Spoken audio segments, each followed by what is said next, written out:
Mark Zuckerberg, the Meta chairman and CEO, has been in here since the early going. It's a high confidence heavy hammer. We're basically going all in, boys. We're throwing down an easy 2150 to net 1000. Does this fight make it to the second round? What are your thoughts on when this fight ends, when RoboLock ends it? Yeah, I think it'll be first round knockout by RoboLock.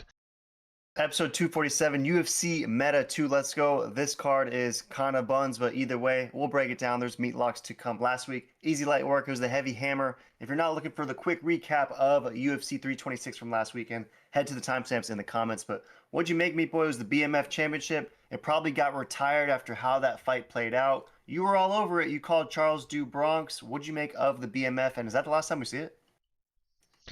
Yeah, no, man, it might be the last time we ever see it. But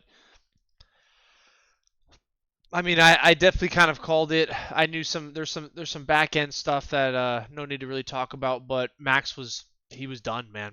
It was very unfortunate. But it was pretty obvious if you're tapped in, you know what I'm talking about. But Du Bronx looked great. He definitely fought a way I didn't expect him to fight. I thought he was gonna keep it on the feet because he is a savage. But I mean, he made it really easy. So I don't know why he doesn't do that just every fight versus like risking getting knocked out by some of these other guys that are good and he might be better, but he does roll the dice.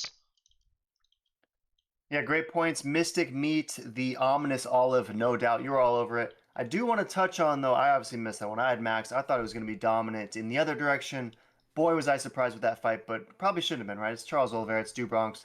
Definitely an L on my part. I do, though, want to touch on it because it was the first time in a long time that we were red-riddled.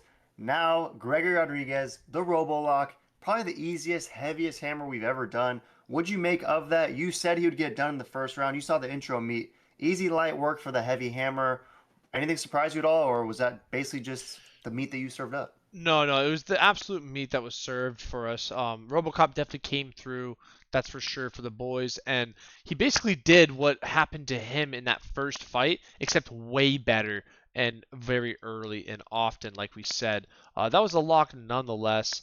Love to see when RoboCop comes through. Yeah, it was like the second strike of the fight. Truly impressive stuff. You see us back in the green. Let's stay in the green this time. No more dabbling down in that red. How about ever again? There were some other good fights. We were all over Cody Garbrandt. He easily took out Zhao Long despite having to puke a couple times. Easy light work. Drew Dober, I picked that one over Michael Johnson. You had Michael Johnson. Raul Rosas Jr., we both easy light work had that on Rob Font. And then the co-meet, I think we were both kind of surprised. Kyle Bahalio versus RDR, aka according to Kyle, RDQ. Did anything surprise you at all in that co-meet? No, no, RDR, I thought he would do better, but it is what it is. Kyle, I guess, is slightly better. It's either RDR had just a great streak or Kyle had a bad streak when he lost. So I still don't know. I kind of feel like Bahilio just really isn't that good still, and it's making me not think RDR is that good because I thought RDR was probably going to get it done, to be honest.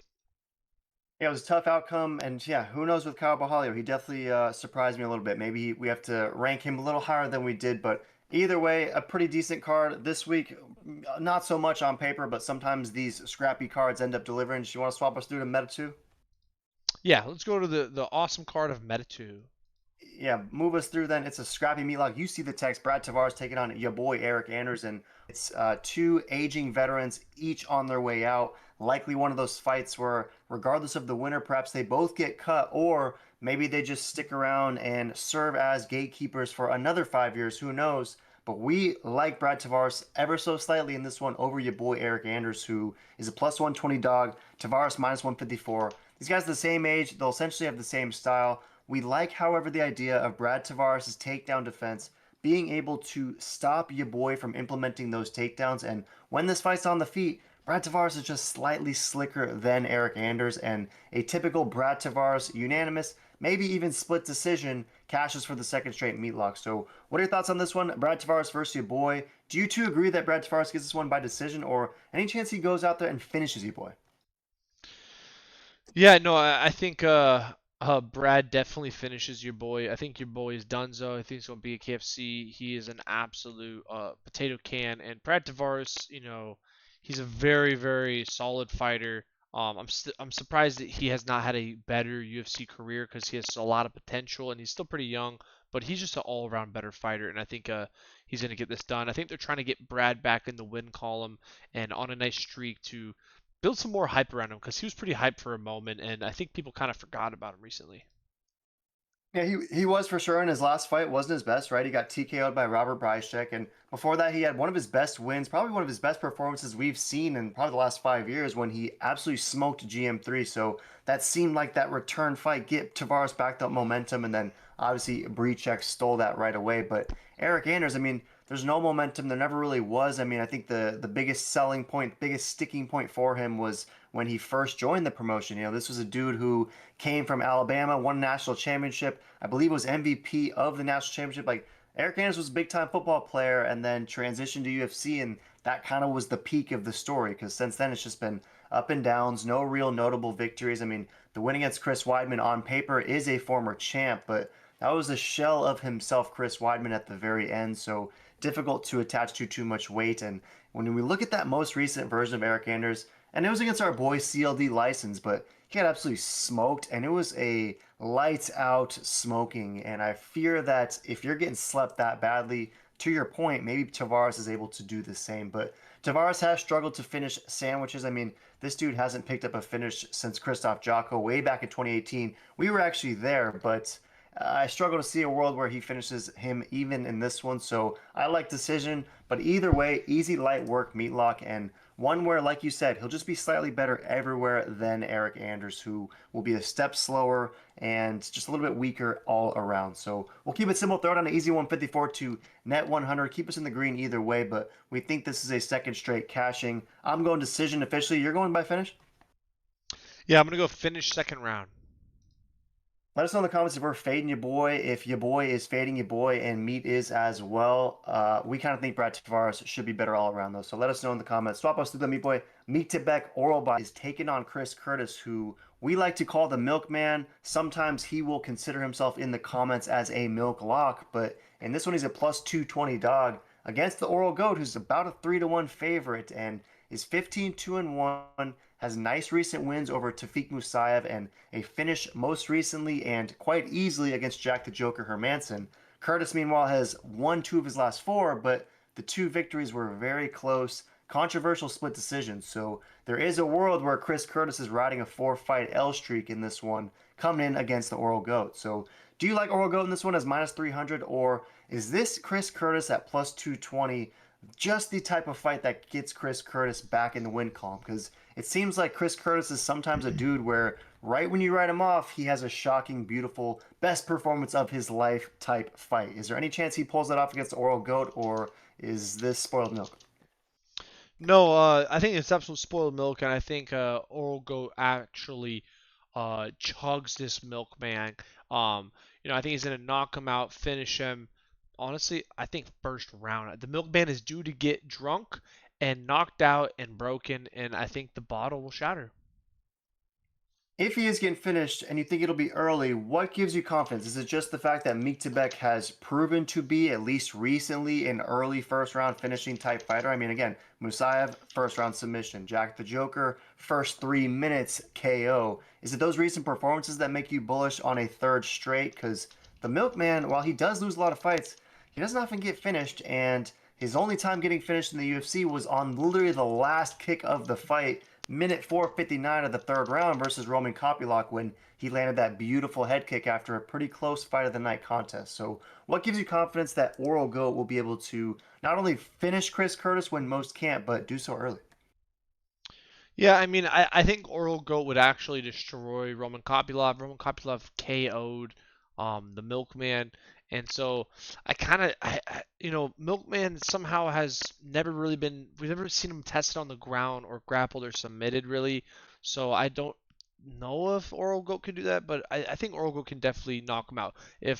Uh, if Roman Kopylov can knock him out, Oral Goat can. So Oral Goat just knocked out Jack Hermanson, which Jack Hermanson has a pretty good chin. Chris, I would say, is slightly better, but hey, everyone's chin is crackable. Look at Max Holloway if you don't believe me. Yeah, it's great points. And, some of Chris Curtis's action was done at middleweight. Obviously, this will be a 170-pound fight. So you wonder how Oralby would match up against not only the upper echelon dudes at welterweight, but some of those bigger 85ers as well. This one to me is kind of close. I'm slightly surprised by Tapology and the odds. Tapology, first of all, 91% going with the Oral GOAT. Basically all beige. They think that it'll be a decision, but only 9%, essentially friends and family, rolling with the Milkman. Are you two at all surprised by that discrepancy, or in your opinion, does the minus 300 make sense and the 91% Oral GOAT love on Tapology also make sense? I mean, it makes sense with the 90+% for Oral Go. I mean, who likes Chris Curtis? Chris Curtis is just one giant baby. Um, I mean, any content you ever see with him and Numbnuts Strickland, like I feel like Chris is always whining. He's just such a milkman, just always crying about stuff. So it makes sense why no one likes him when it comes to fans. He is a good fighter, but Oral Goat is pretty nasty. And if he's taking out Jack pretty brutal like that, I mean, I think Chris is shriveling up. He's going down in weight.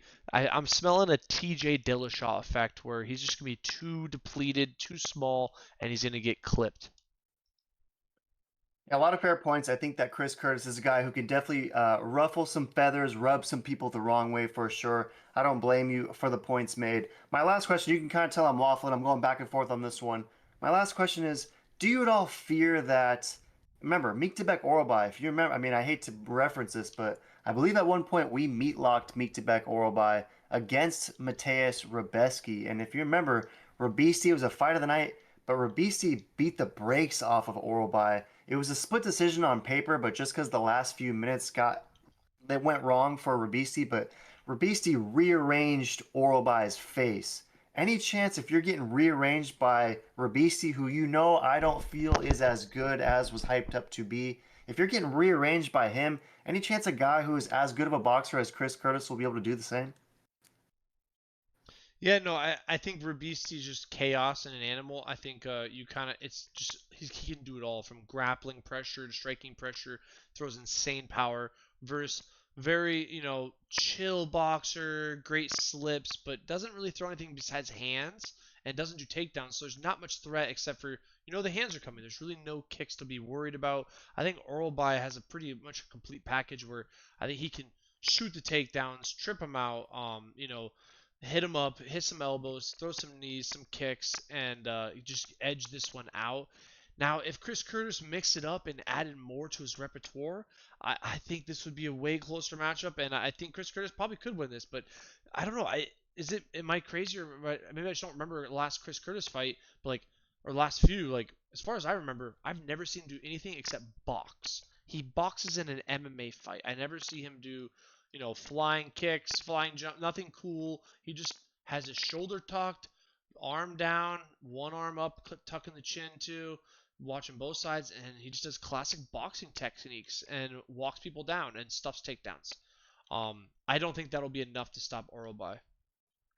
Yeah, it's a great point. Rabisi definitely way more well-rounded than Chris Curtis. Chris Curtis's peak skill, his boxing might be better than any of Rabisi's, but all around the MMA game, you got to imagine that Rabisi fills more categories for sure. So I like that point. It's convincing for me. I'll roll Oralby with you. I do think this fight might be close though, and I think that the odds, I don't know, for me, minus 300 is a little bit too volatile to trust the Oral GOAT in any sort of parlay. I just don't know if the juice is worth the squeeze or if the milk is worth the pour. So I'll go Oralby. I'm going to go decision. Are you going Oralby officially by finish? Yeah, I'm gonna go Oralby finish third, second round. Second round. We'll go second round.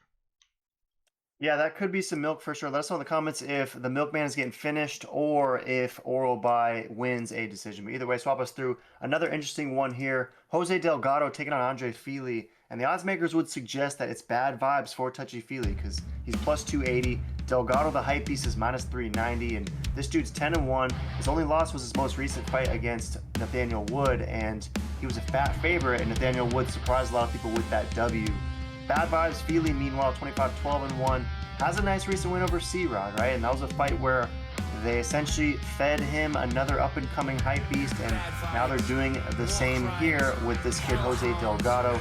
It's almost like Touchy Fili in a certain sense, maybe a peg down is getting the sort of Rob Font treatment now in his late 30s. So what are your thoughts on this test? Is Jose Delgado, the young hype beast, going to be too much for Touchy-Feely, or is Touchy-Feely going to turn back the clock and get this one done over a second hype beast? Yeah, no, man, yeah, Touchy-Feely proved me wrong last time. I'm very surprised at that. It's hard to count out bad vibes, to be honest, but yeah, I gotta go bad vibes. I'm getting good vibes this time from him, and just the fact that this kid's coming off of a Wood loss, and I mean, no really shame in that, to be honest. But Feely's just such a big dude, and so I think he doesn't have a lot of trouble with his size and reach for that. Yeah, I think he's gonna get the KO. Yeah, it's interesting because this kid Jose Delgado is massive, right? Like if you remember that fight against Nathaniel Wood was, mini Mendez, 5'6" in there. Delgado's a 6-footer and was seemingly way bigger, yet was completely outmatched in that fight. So I'm curious in this one against a dude in similar size in Touchy-Feely, if that is advantageous for him, because clearly against mini Mendez style fighters it wasn't. Maybe he's better against these taller, bigger dudes. Who knows? But Delgado is a fascinating case because the wins he has, right? Connor Matthews, Hyder Emil in the first 30 seconds. I mean, it's difficult to really assess the resume and how tough is this guy, especially against Touchy-Feely, who is a guy who has fought everyone, right? And the recent losses, I think, have aged kind of nicely. Melky Costa, dude's on a fat win streak, and Dan 50K Ige back in peak Ige days. So it's not the worst losses at all for Touchy-Feely. So if you're rolling with the Touchy-Feely dog in this one, how does this fight unfold, and is it a close decision, or does Touchy-Feely go out there and finish this kid? I think Touchy-Feely's gonna finish him, to be honest. Um, yeah, I think if he had trouble with a little guy, I think he's gonna have trouble with a big guy. And Touchy-Feely, he's a very solid fighter, and he's fought some of the best. And I just don't think that this guy is gonna be ready for the experience that Touchy-Feely has. Yeah, fair points. The thing that worries me is that this fight is 3 from the top, and to me, if we look to last weekend's card, what fight was 3 from the top? It was Rob Font versus Chiwiwis, and Chiwiwis made that a non-competitive fight just stylistically with the game plan he implemented. So for me, if they're trying to scheme some sort of ascension, Delgado is the one they want to win this fight. I would imagine he's just younger, and maybe has a little bit more unknown excitement behind him versus Touchy-Feely, the known product. So based on the placement of this card, I will ever so slightly lean Jose Delgado, but similar to the last breakdown, I think the odds are discouraging. I don't think there's any value for Delgado as a minus 300 money line, and Touchy-Feely, I don't mind those salivating at an opportunity for him to cash because Touchy-Feely has done so as a dog and in fact just did months ago. So I'll go Delgado ever so slightly. I'm probably going to say by finish to me, but I don't know how this fight quite unfolds, but something tells me Delgado will have an advantage, whether it's on the ground, whether it's on the feet. He's going to find it somewhere, and I see Touchy-Feely likely not making it 3 rounds. So I'm going to go Delgado by YOLO finish. Are you going Touchy-Feely by finish as well? Yeah, I'm gonna go finish by Touchy-Feely. We say this fight ends within 15. Let us know if you think it's going the distance, but either way, swap us through. It's not the co-meet, but it's ours. Omar C taking on your boy Iwan Kutelaba, the Hulk, who at 19, 10, and 1 is a dude who I think should be on a better win streak than what his record suggests, because I personally thought he beat Modestas Bukauskas in that last fight, and I personally thought that should have been his 3rd straight victory as a result, but nonetheless, the judges didn't see it that way. Bukauskas emerges with the split, and now he gets to face Umar C, who was an extremely hyped up prospect until running into Alonzo Menafield and proving just in prototypical UFC fashion how there are levels to this game. So I'm curious to see if he's at the level of the Hulk and if the fight that he rebounded with after Menafield is more so what we're going to see going forward, because that rebound version against Brenson Hibero was impressive, and it was nice to get his first or his second UFC victory by finish as well. So in this one, it's our co-meet. Do you think Umar C cashes with relative ease and this hype beast in 2026 is really going to start to come into his own, or are you taking your boy Ewan the Hulk to win another fight when most people are counting him out? Hulk smash. Man, yeah, this is a tough one, and I mean, Hulk smash. That's my guy. He's probably gonna win. That being said, he's also probably gonna lose. It's hit or miss with this guy. I mean, this guy will beat some of the best, and then he'll lose to Ryan Spann, Johnny Walker, and Philip Lins. It's like, how does that work? I don't know. Like, just think about this. Hulk Smash knocked out Khalil Roundtree just a few years ago. Like, but then he just, I don't know. He's just fallen off the face of the earth after that. Well, Roundtree got a title shot in this time period. So, that being said, you know Hulk's going to come through. He's probably going to get knocked out, but he'll probably still win it. But then to get knocked out, I mean, Omar Asai is massive, right? This guy is huge. He is kind of a Dusty Dinkelman. This is a big levels test. What I worry about is this guy's grappling and Hulkman grapples. So if Hulkman grapples, this guy is screwed. If Omar does, if Omar and Hulk stand on the feet, Omar's probably gonna knock him out. To be honest.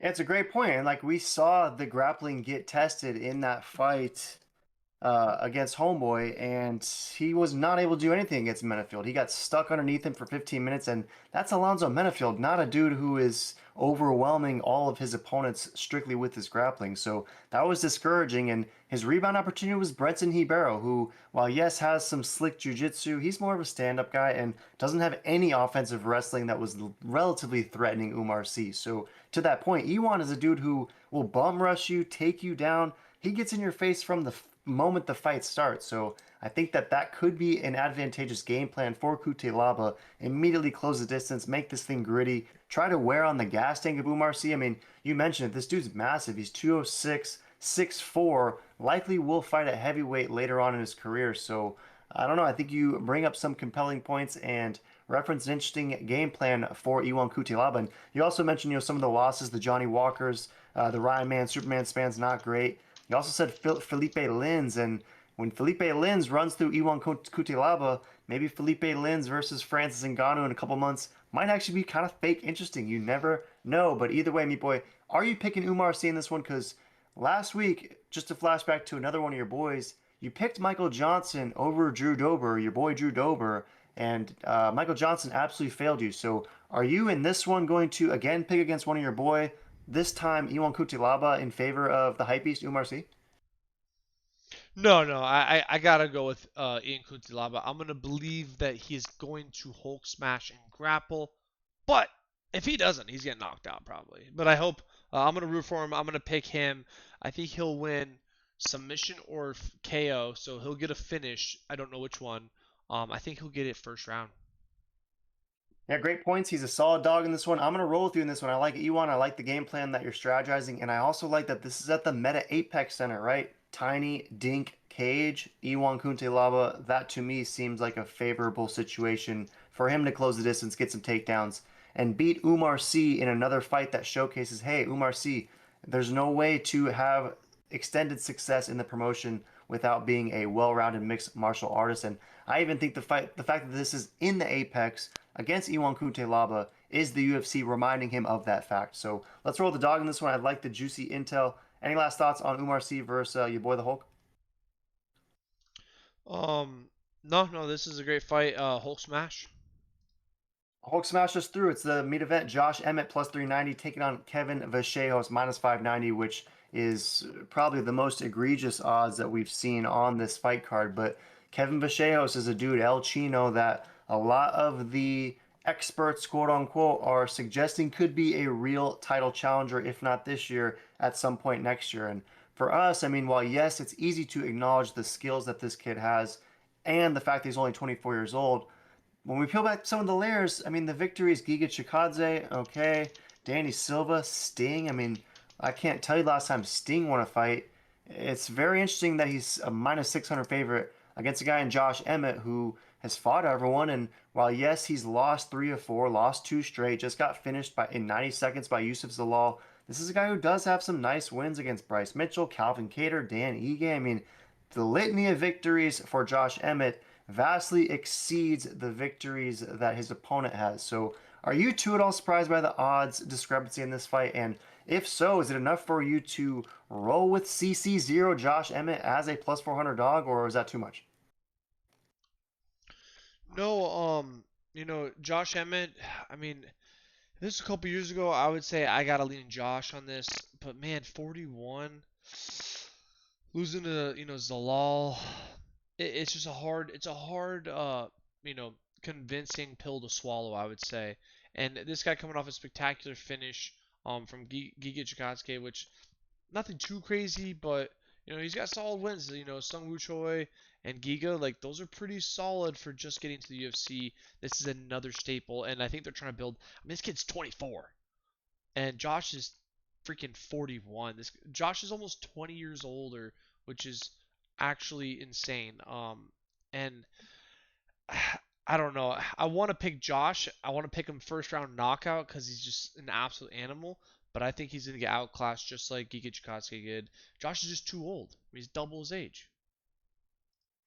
Yeah, completely fair. I mean, if there's not a lot of situations where you're picking the 41-year-old to take out the 24-year-old in any fighting context. So when you really examine that aspect, I don't blame you for simplifying it in those terms.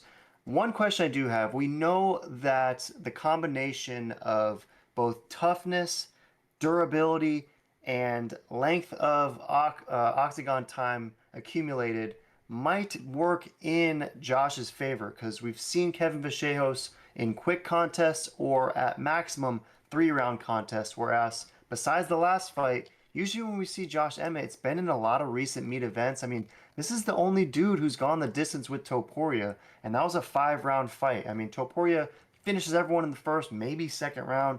This dude, Josh Emmett, went 25 minutes, and while yes, got brutalized, he's the only one to last that long. So my question overall would be, is there any concern if this fight reaches the 3rd round, maybe even the 4th round, maybe the 5th round, that those could be moments that Josh Emmett turns the fight in his favor? Or do you think that just because we haven't seen Vachejos in those later rounds, we've never really seen him with cardio issues through 3, so perhaps they won't exist through 5? I mean, if this fight gets to the later rounds, who has the advantage? Yeah, I mean, if the fight goes later rounds, I gotta go with the 24-year-old just because younger, probably has better cardio. I mean, he looks great shape.